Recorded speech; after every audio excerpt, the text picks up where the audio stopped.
Welcome to electronicsforyou.com's DIY project videos.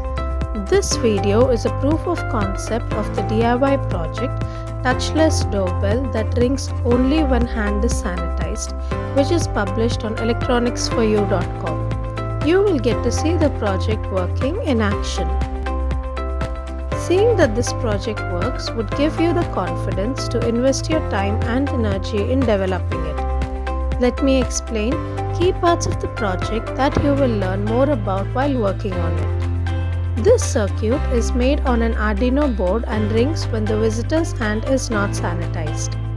This project can help combat the spread of infection that can be transferred while doorbells are touched.